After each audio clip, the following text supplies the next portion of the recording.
So there was a report put out there today that said Liverpool are considering using Ben Doak in a deal for Antoine Semenyo. Bournemouth reportedly value Semenyo at around £50 million, and Liverpool would ideally not want to pay that kind of money in this month's transfer window. So there's talk that Ben Doak would be used as a makeway. Now, how did we get as a club from speaking about Kvaratskhelia, where all the journalists, you know, these people that the superstars, the serious people in the football world, not like us little retrobates, the serious people in the football world, told us a few days ago that Liverpool were looking, monitoring, keeping an eye on the situation with Kvaratskhelia. They all came out almost coincidentally at the same time talking about it. And now we're talking about Antoine Semenyo for nearly the same money as Paris Saint-Germain are about to pay. What? Have you lost your fucking minds? This, to me, screams of Richard Hughes only having Bournemouth's number in his phone book. Because that is ridiculous. And I'm going to move on to talk more about the Kvaratskhelia stuff in a minute, because the club have once again embarrassed themselves for no reason on that one. But on the Semenyo thing, let's just have a look. I know that snobbery is a thing sometimes, and you look at players and their path through, but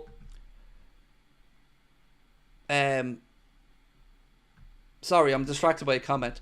Yeah, the whole Semenyo thing is mad to me. And looking at his history, right? Came through at Bristol City, had 112 appearances, 16 goals. Went on loan to Bath City. Then went on loan to Newport County. Then went on loan to Sunderland. Has gone into Bournemouth, had 63 appearances, scored 14 goals.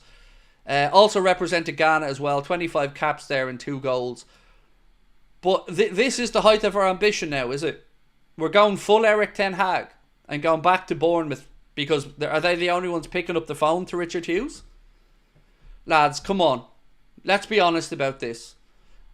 It's an embarrassment.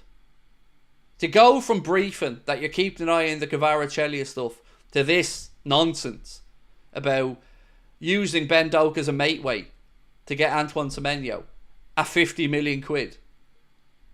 I'm not having that. I'm just not having that. That is pathetic. If that's the extent of our ambition, what are we in for? Honestly. Look, I get people think Semenyo's good, and I'm not saying he's a terrible footballer.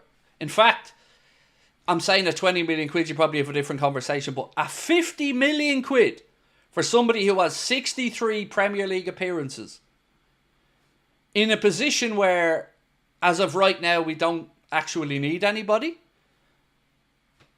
Astounded by this.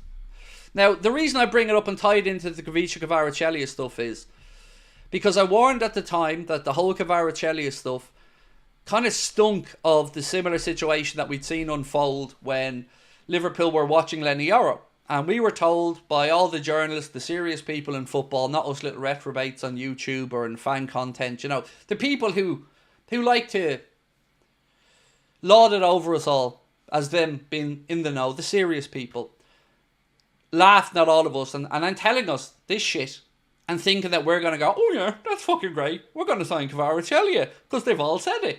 Only for him to be making his way to PSG, as per reported today. That deal is pretty much almost done. A report from Fabrice Hawkins said Kvaratskhelia to Paris Saint-Germain is now just a matter of time. Today's discussions between Napoli and PSG have made significant progress. Transfer fee around the €70 million mark with a bonuses, contract till 2029. So my question is this. Why brief that we were interested in the player? And if the club didn't brief, why the coincidence of everybody all of a sudden having information on it? Now, they can't say they weren't briefed on it, because you can go and find out all these journalists who say, having spoken to people at the club X, Y, Z, and they've all confirmed the interest in Kvaratskhelia. But yeah, here we are once again, Todger in hand, waving as everybody else goes off to the dance with their partners, and we're stuck here looking like mugs yet again. Whoever's running PR at Liverpool should be fired. Because why would you let that story get out there and then do fucking nothing? Just sit there and let PSG have their way, and we just sit there monitoring, watching, stalking. Does anybody else not think this is an embarrassment? Like, how do you get to that? What's the point of it?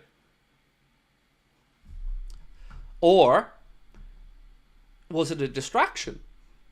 Like we've said. Was it a distraction? Or was it maybe to light a fire under Mohamed Salah's agent to think, well, look, we have options.